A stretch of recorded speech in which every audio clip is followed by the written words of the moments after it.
વિદ્યાર્થી મિત્રો good morning. કેમ છો બધા? મજામાં? CCK ગોહિલ પ્રાથમિક શાળાના ડિજિટલ ક્લાસરૂમમાં ધોરણ 7 વિષય સામાજિક વિજ્ઞાન. બાળકો, આપણે લાસ્ટ લેક્ચરની અંદર પાઠ 1ની સમજ મેળવી. તેના સ્વાધ્યાય પોથીના પ્રશ્ન જવાબ પર તમે લોકોએ લખ્યા, બરાબર ને બાળકો? આજે આપણે પાઠ 2 દિલ્હી સલ્તનત તેની સમજ મેળવવાની છે. તો ચાલો બાળકો, આપણે પાઠ 2 દિલ્હી સલ્તનત. તેના પહેલાં આપણે થોડીને પ્રસ્તાવના દઉં. દિલ્હી એ આપણું કેપિટલ છે. ઇન્ડિયાનું કેપિટલ શું છે? દિલ્હી. બરાબર? કેપિટલ મીન્સ રાજધાની. બરાબર ને બાળકો? તમને ખબર છે કે આપણો દેશ ભારતના 28 રાજ્યો, 9 કેન્દ્રશાસિત પ્રદેશો, બરાબર, અને એ બધા જ સંઘની અંદર એમાંનું આપણું કેપિટલ એટલે કે દિલ્હી, આપણા વડાપ્રધાન શ્રી નરેન્દ્ર મોદીજી, બરાબર. આવું બધું જ જનરલ નોલેજ છે, તમને આવડવું જ જોઈએ. આપણે આગળ પણ નકશા કરીશું ભારતના, બરાબર.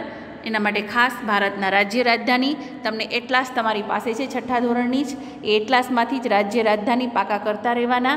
આપણે નકશાનો પીરિયડ ચાલુ થશે ત્યારે આપણે એની સમજ મેળવશું, બરાબર ને બાળકો? તો ચાલો આપણે પાઠ 2 દિલ્હી સલ્તનતની સમજ મેળવીએ. દિલ્હી સલ્તનત એ પ્રાચીન કાળથી દિલ્હી છે એ ભારતીય રાજનીતિના કેન્દ્રમાં રહ્યું છે, કે રાજનીતિ ક્ષેત્ર છે એ દિલ્હીનું બહુ ઉત્તમ ગણાય છે. 12મી સદીમાં જ્યારે તોમેર અને ચૌહાણ રાજપૂતોના સમયમાં દિલ્હી એ વેપાર વાણિજ્યનું બહુ મહત્ત્વનું કેન્દ્ર ગણાતું. એ સમયે 13મી સદીની શરૂઆતમાં લગભગ દિલ્હી સલ્તનતની સ્થાપના થઈ. 13મી સદીની શરૂઆતમાં દિલ્હી સલ્તનતની સ્થાપના થઈ. ખાસ યાદ રાખજો, ખાલી જગ્યા પ્રશ્ન, જોડકા, MCQ. અને ઈસવીસન 1206 થી ઈસવીસન 1526 દરમિયાન ઉત્તર ભારતમાં વિશાળ વિસ્તારો પર શાસન કરનાર શાસકોને સુલતાન અને શાસનકાળને દિલ્હી સલ્તનત તરીકે ઓળખીએ છીએ. પ્રકરણ 2 દિલ્હી સલ્તનત તરીકે ઓળખીએ છીએ, બરાબર બાળકો? આ શાસકો મૂળભૂત રીતે ક્યાંથી આવ્યા હતા? બધા તુર્ક અને અફઘાનિસ્તાનમાં. તમને વાત કરી હતી કે ભારતનો જે વાયવ્ય ખૂણો હતો ને એ આખો ઓપન હતો, એટલે કે ખુલ્લો હતો.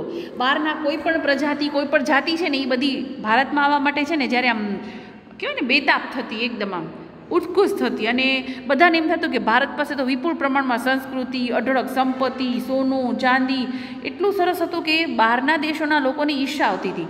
એમાંથી તુર્કમાંથી ઘણા બધા સુલતાનો છે એ અફઘાનના મૂળમાં થઈ અને આ બધા લગભગ 350 વર્ષ દરમિયાન દિલ્હી સલ્તનતમાં એની સ્થાપના કરી અને કુલ 5 વંશોએ સત્તા ભોગવી. હા, દિલ્હી સલ્તનત ઉપર કેટલા વંશે સત્તા ભોગવી? તો કે 5 વંશે.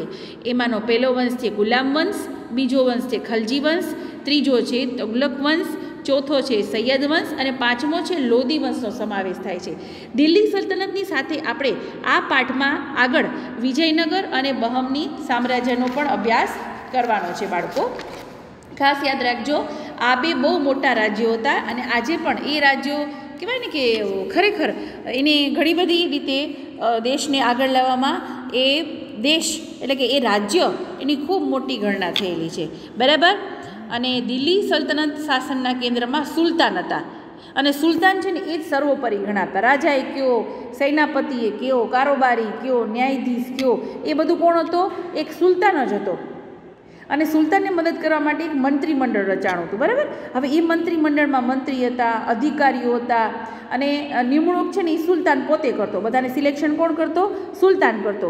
એ સમયે આપણા જેમ ચૂંટણી કે એવું કશું હતું નહીં. પેટા ચૂંટણી ને કહેવાય ને કે આપણે જિલ્લાની ચૂંટણી, તાલુકાની ચૂંટણી અને ગ્રામ પંચાયતની ચૂંટણી એવું કશું કાંઈ નહોતું. અને ખાલી રાજા જ છે એ બધા કેન્દ્ર ઉપર રહી અને બધા વ્યક્તિઓની નિમણૂક કરતો. આમ સલ્તનત છે એની શાસન વ્યવસ્થા મૂળ તો કેન્દ્ર દ્વારા પ્રાંતિક અને સ્થાનિક એમ 3 વિભાગમાં વેચી નાખી હતી, બરાબર. એક કેન્દ્રમાં કામ થતું, એક પ્રાંત એટલે કે જ્યાં રહેતા હતા ત્યાં કામ કરતું, અને જ્યાં સ્થાનિક, જ્યાં પ્રાંત પછીના નાના નાના જિલ્લા તાલુકામાં વેચવામાં આવ્યા ને, હા, ત્યાં કામ થતું હતું. તો ચલો આપણે એની સમજ મેળવીએ. દિલ્હી સલ્તનત.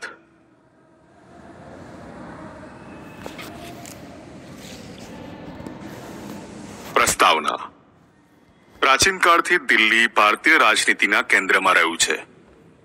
12મી સદીમાં તોમર અને ચૌહાણ રાજપૂતોના સમયમાં દિલ્હી વેપાર વાણિજ્યનું એક મહત્વનું કેન્દ્ર હતું. 13મી સદીની શરૂઆતમાં દિલ્હી સલ્તનતની સ્થાપના થઈ. ઈસવીસન 1206 થી ઈસવીસન 1526 દરમિયાન ઉત્તર ભારતના વિશાળ વિસ્તાર ઉપર શાસન કરનાર શાસકોને સુલતાન અને શાસનકાળને દિલ્હી સલ્તનત તરીકે ઓળખવામાં આવે છે. આ શાસકો મૂળભૂત રીતે તુર્ક અને અફઘાન મૂળના હતા. દિલ્હી સલ્તનતની સામે આપણે આ પાઠમાં વિજયનગર અને બહમની સામ્રાજ્યનો પણ અભ્યાસ કરીશું.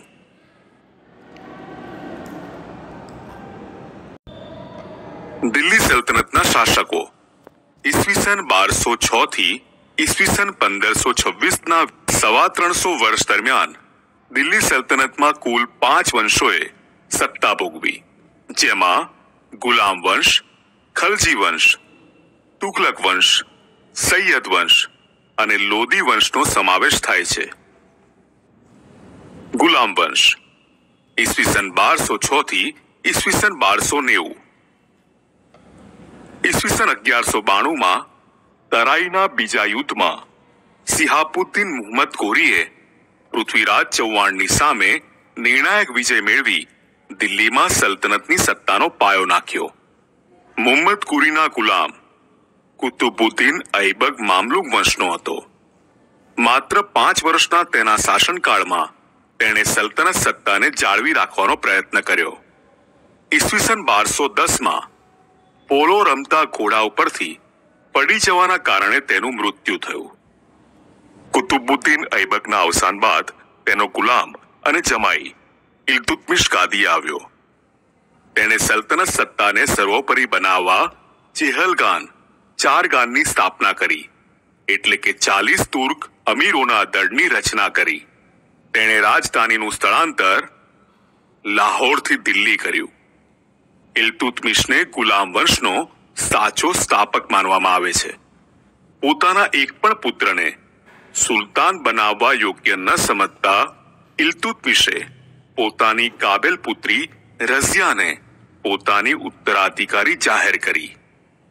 ઇલ્તુત્મિશના અવસાનના થોડા સમય બાદ તેની પુત્રી રઝિયા સુલતાના દિલ્હીની ગાદીએ આવી, જે દિલ્હીની ગાદીએ આવનાર પ્રથમ મહિલા શાસક હતી. એ સમયના ઇતિહાસકાર મિનહાજ એ સિરાજ પણ સ્વીકારે છે કે રઝિયા સુલતાના તેના બધા જ ભાઈઓમાં સૌથી વધુ કાબેલ અને સક્ષમ હતી. આમ છતાં એક મહિલા શાસનકર્તા તરીકે માન્યતા મળવી મુશ્કેલ હતી. દરબારીઓ પણ તેને સ્વતંત્ર શાસક તરીકે સ્વીકારવા રાજી ન હતા. અમીરોની સત્તા લાલસા અને સતત ચાલતા વિદ્રોહોએ તેના શાસનનો અંત આણ્યો. તેના અવસાન પછી 6 વર્ષ સુધી રાજ્યમાં અંધાધૂંધી ચાલી. અમીરોએ ઇલ્તુત્મિશના પુત્ર નાસિરુદ્દીનને દિલ્હીની ગાદીએ બેસાડ્યો. 21 વર્ષના તેના શાસનકાળ બાદ તેનું અવસાન થતા ગ્યાસુદ્દીન બલબન ગાદીએ આવ્યો. તેણે ચહેલગાન દળનો નાશ કરી શાસનતંત્ર પરથી અમીરોની પકડને હળવી કરી. તેણે રાજાનું સ્થાન વધુ મજબૂત બનાવ્યું. બલબન સાહિત્ય અને કલાનો પોષક પણ હતો. 22 વર્ષના તેના શાસનના થોડા સમય બાદ દિલ્હી સલ્તનત પર ખલજી વંશની સ્થાપના થઈ. જો આ સમયે કહેવાય છે કે 22 વર્ષનું શાસન પૂર્ણ થયું. કોનું? ગુલામ વંશ તરીકેનું. અને એમાં ઇલ્તુત્મિશના પુત્ર નાસિરુદ્દીને દિલ્હીની ગાદી બેસાડ્યો. 21 વર્ષના તેના શાસનકાળ બાદ તેનું અવસાન થયું. ગુલામ વંશનો એમ કહેવાય છે કે છેલ્લો શાસક કોણ હતો?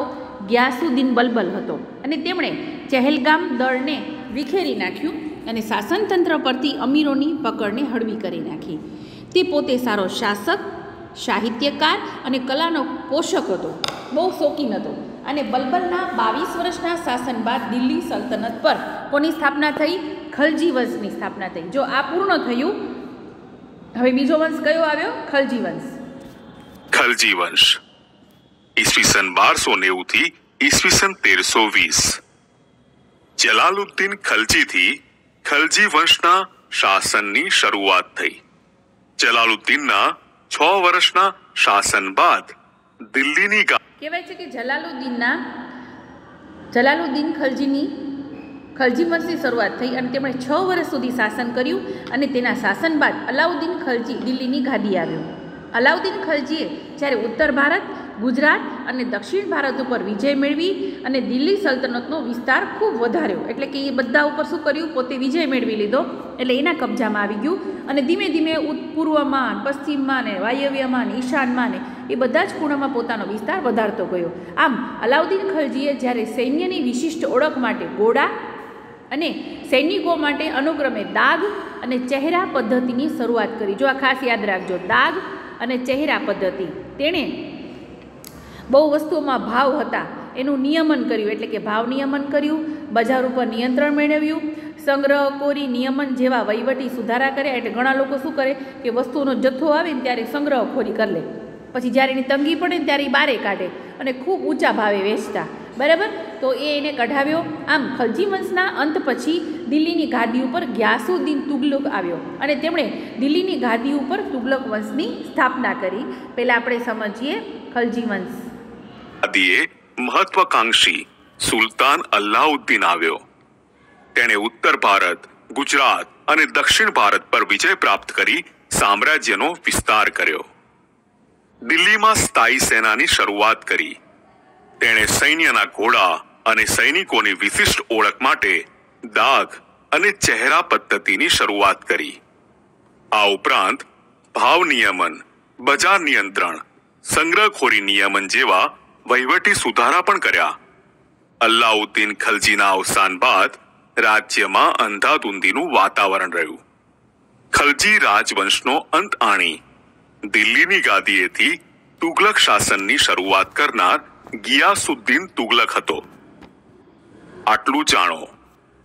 અલ્લાઉદ્દીન ખલજીના સમયમાં પ્રસિદ્ધ કવિ અમીર ખુશરો થયા, જેમણે કિરાતુન સદાયન, આશિકા, નું વગેરે જેવી પ્રસિદ્ધ સાહિત્ય કૃતિ. જો એણે કઈ મુખ્ય પ્રસિદ્ધ સાહિત્ય કૃતિઓ રચી તો કે કિરાતુલ સદાયન, આશિકા, નું એ બધી પ્રસિદ્ધ સાહિત્ય કૃતિઓની એણે રચના કરી હતી. તુગલક વંશ ઈસવીસન 1320 થી ઈસવીસન. હવે આપણે જોઈએ તુગલક વંશ. એમ કહેવાય છે કે તુગલક વંશમાં મોહમ્મદ બિન તુગલુક એ એક પ્રતિભાવંત સુલતાન હતો. એ સુલતાનનું નામ શું છે? મોહમ્મદ બિન તુગલક.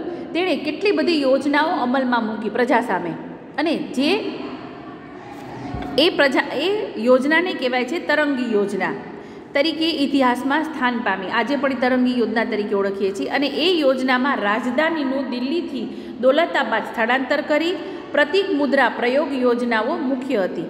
આ યોજનામાં વ્યવહારિકતાનો તેમજ ધીમે ધીમે તબક્કાવાર આયોજનપૂર્વક અમલીકરણનો અભાવ હતો. તેથી એ યોજનાઓ કેવી ગઈ? નિષ્ફળ ગઈ. કોઈ લોકો એને અમલમાં મૂકતા નહોતા. એ બનાવતો ગયો પણ લોકોએ, પ્રજાએ પણ સ્વીકારવી તો જોઈએ ને. હા, કોઈ સરકાર છે આપણા માટે નિયમ મૂકે, આપણે નિયમ ન તોડી તો આપણે ગુનામાં આવી, અથવા આપણે એ યોજના છે એ સરળ ન બેસતી હોય એટલે લોકોએ પણ સ્વીકારી ન હોય. એમ એણે મોહમ્મદ તુગલકે બનાવી તો ખરા પણ એ યોજના કેવી ગઈ? નિષ્ફળ ગઈ. આ મોહમ્મદ તુગલકના સમયમાં આફ્રિકન મુસાફર ઇબ્ન બતુતા એ ભારતની મુલાકાતે આવ્યો હતો. એ સમયે એ ઇબ્ન બતુતા છે એ આફ્રિકાથી આવ્યો હતો અને આખા ભારતમાં એ ભ્રમણ કરતો હતો. મોહમ્મદ બાદ તેનો પિતરાઈ ભાઈ ફિરોઝ શાહ તુગલુક ગાદી આવ્યો. એટલે કે કોણ ગયો? મોહમ્મદ બિન તુગલુક ગયો અને એમનો પિતરાઈ ભાઈ એટલે કાકાનો દીકરો ફિરોઝ શાહ તુગલક ગાદીએ બેઠો. ઈસવીસન 1398 થી 99 તૈમૂર લંગે ફિરોઝ શાહના અવસાન બાદ, પછી ફિરોઝ શાહનું પણ મૃત્યુ થયું, લગભગ 98 થી 99 અંદર મૃત્યુ થયું હશે, અને દિલ્હી ઉપર એણે આક્રમણ કર્યું. આમ એ આક્રમણ થયું ત્યારબાદ સૈયદ વંશ, લોધી વંશ, હવે એ બંનેની સ્થાપના જોશું. 1414 તુગલક વંશ દરમિયાન મોહમ્મદ બિન તુગલક એક પ્રતિભાવંત સુલતાન થયો, જેણે તેના સમયમાં કેટલીક યોજના અમલમાં મૂકી, જેમાં દિલ્હીથી દૌલતાબાદ રાજધાનીનું સ્થળાંતર, પ્રતીક મુદ્રા પ્રયોગ વગેરે જેવી યોજનાઓનો સમાવેશ થાય છે. પરંતુ મોટાભાગની યોજનાઓમાં વ્યવહારિકતાનો અભાવ તેમજ તબક્કાવાર અને આયોજનબદ્ધ અમલીકરણના અભાવના કારણે નિષ્ફળ ગઈ. તેથી ઇતિહાસમાં આ યોજનાઓ તરંગી યોજનાઓ તરીકે સ્થાન પામી.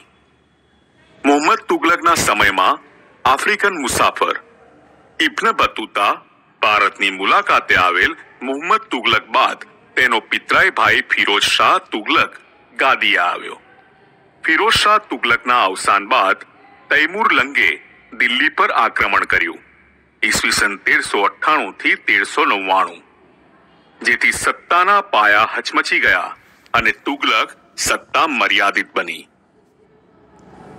સૈયદ વંશ ઈસવીસન 1414 થી ઈસવીસન 1401. હવે આપણે જોઈએ સૈયદ વંશ. કહેવાય છે કે ઈસવીસન 1414 થી ઈસવીસન 1451 ઉપર તુગલુક વંશના શાસન બાદ દિલ્હીની ગાદી ઉપર ખિજ્ર ખાને સૈયદ વંશની સ્થાપના કરી. સૈયદ વંશની સ્થાપના કોણે કરી? ખિજ્ર ખાને કરી. અને ત્યારબાદ આવશે લોદી વંશ. 1451 થી 1526 દરમિયાન બહલોલ લોદીએ લોદી વંશની સ્થાપના કરી અને બહલોલ લોદી દિલ્હી સલ્તનત શાસનનો પ્રથમ અફઘાની શાસક હતો. આમ ઇબ્રાહિમ લોદી વંશનો અંતિમ સુલતાન થયો. ખાસ યાદ રાખજો કે લોદી વંશનો અંતિમ સુલતાન કોણ થયો? ઇબ્રાહિમ લોદી. ઈસવીસન 1526માં તેને બાબર સામે પાણીપતના યુદ્ધમાં પરાજય થયો. બરાબર, એટલે હારી ગયો. અને ત્યાર પછી આપણે જોશું દિલ્હી સલ્તનતની રાજ્ય વ્યવસ્થા. બરાબર બાળકો, ચલો જોઈએ. અને લોદી વંશ ઈસવીસન 1451 થી ઈસવીસન 1526. તુગલક વંશના શાસનના અંત બાદ ખિજ્ર ખાએ સૈયદ વંશની સ્થાપના કરી. સૈયદ વંશ બાદ બહલોલ લોદીએ લોદી વંશની સ્થાપના કરી. બહલોલ લોદી સલ્તનતનો પ્રથમ અફઘાન શાસક હતો. લોદી વંશનો અંતિમ બાદશાહ ઇબ્રાહિમ લોદી હતો. ઈસવીસન 1526માં બાબર સામે પાણીપતના પ્રથમ યુદ્ધમાં તેનો પરાજય થયો અને સલ્તનત યુગનો અંત આવ્યો અને મુગલ શાસનની શરૂઆત થઈ.